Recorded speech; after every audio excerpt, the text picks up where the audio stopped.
欢迎收听一道微光同志小说，作者书野，故事马上开始。唐玉成合上了课本，将书和笔记整齐地收进包里。他起身走出房间，来到书房门口时，发现白启远正趴在桌上沉沉睡着。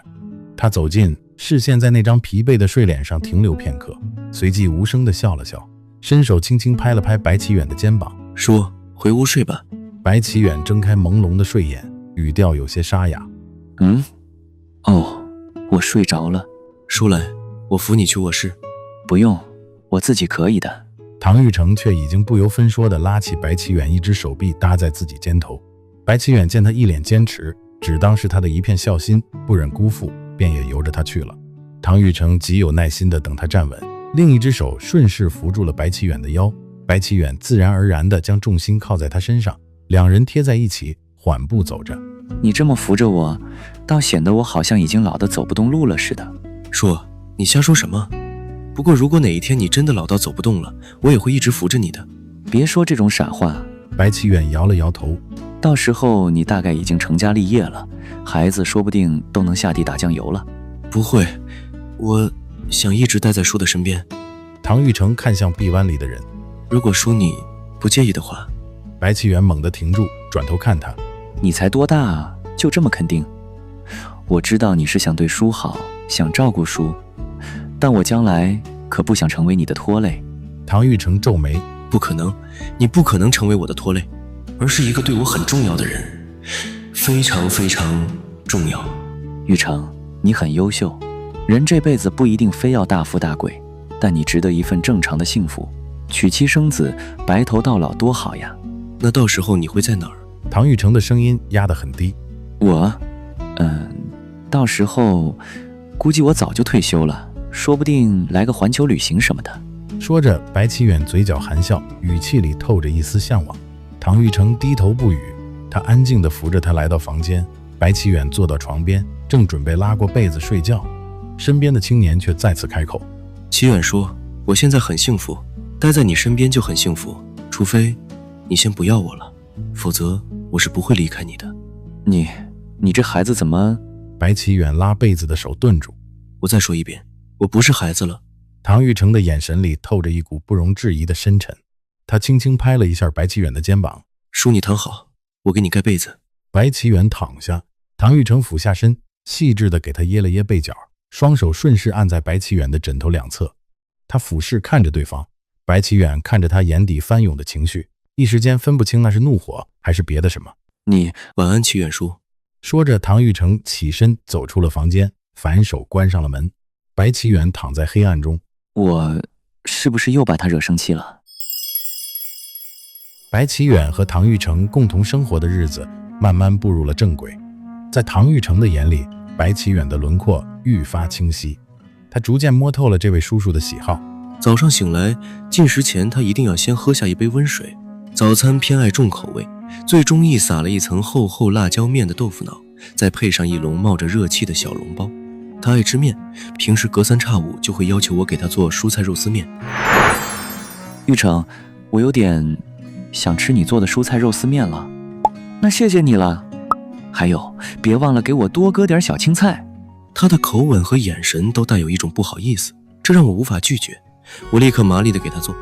每次吃的时候，他总会一边吃一边感叹：“你把叔的嘴都养刁了。”生活中的他有些随性，之前宋轶送给他的昂贵袖扣也没见过他戴过。平时上班总是一副简单利落的风格，甚至有些单调。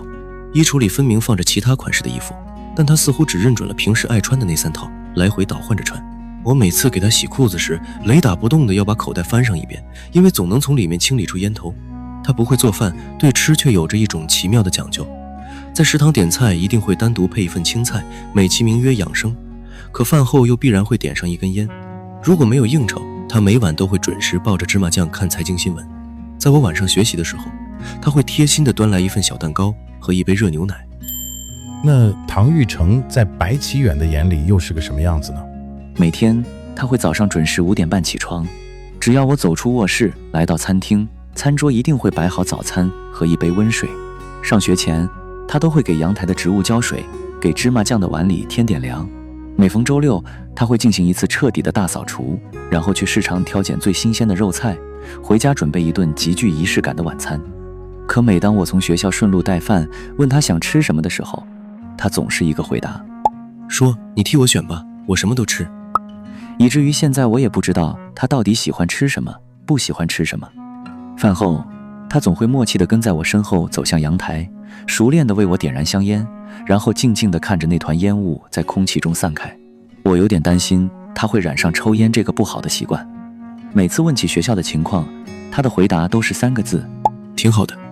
我希望他口中的挺好是真的，学习挺好，跟同学的关系也挺好的。2个月转瞬即逝，阳台上的西红柿苗已经窜到了快20厘米高，青绿的叶片在晨光下舒展着。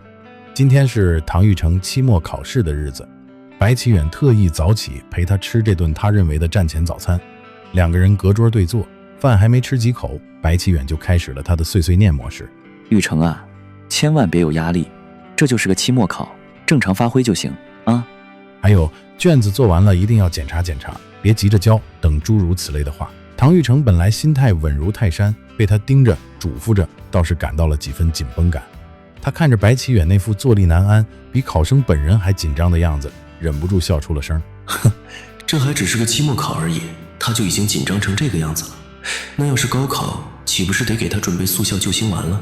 说，我还真有点紧张。唐玉成放下筷子，故意压低了声音。但如果你能给我一个拥抱，我就不会那么紧张了，而且一定会考个好成绩。是吗？白启远愣了一下。这么简单，一个拥抱就能换一个高分，值了，那这也太划算了。说着，白启远大大方方地站起身，在晨光中张开了双臂。来吧。唐玉成嘴角一勾，走了过去，张开双臂，有力地环住了对方的腰。这个拥抱仅仅维持了几秒，随即唐玉成不舍地松开了手，回到座位，耳边依然响着白启远的絮絮叨叨，但唐玉成一句话都没听进去。他的脑袋里像是在播放慢动作回放，反复品味着刚才那个短暂却温热的触碰。考完试，休息了一个周末，星期一刚返校，方卓就风风火火地从教室外冲了进来，一手拍在唐玉成面前的桌子上。老师把榜贴出来了，走，一起看看去。唐玉成头也没抬，正不紧不慢地看着书。你先去，我马上来。话音落下几秒，周围却没动静。方卓浑身扭捏地处在原地，一脸纠结地小声地说：那个，我害怕，你能陪我一起去吗？唐玉成这才抬眼看向他，被同桌这副怂样逗得有些无奈，自顾自地笑了笑，站起身合上了书。那就走吧。2人来到楼下的大厅，公告栏前早已被围得里3层外3层，水泄不通。然而当唐玉成走近时，原本喧闹的人群竟然微妙地静了几分，旁边同学的目光渐渐汇聚在他身上，那眼神里混杂着各种崇拜、羡慕、嫉妒、恨，耳边传来阵阵窸窸窣窣的议论声。就是他，高2、3班的唐玉成。是他？哦，不过以前怎么没听过这号人物啊？哪冒出来的神仙？听说是个转校生，刚来没多久呀，这实力太恐怖了。方卓身手灵活，一猫腰挤进了人堆。他还没来得及在那张密密麻麻的榜单上找到自己，就一眼先看到了唐玉成的名字，因为实在是太明显了，第一行第一个。方卓瞠目结舌地定在原地。虽然平时他隐隐感到自己的同桌学习应该不错，但万万没想到竟然强到了这种屠榜的程度。他半晌才找回声音，回过头使劲拍了拍身后的唐玉成，然后指着榜上的名字：你行啊，玉成，原来你这么牛呢。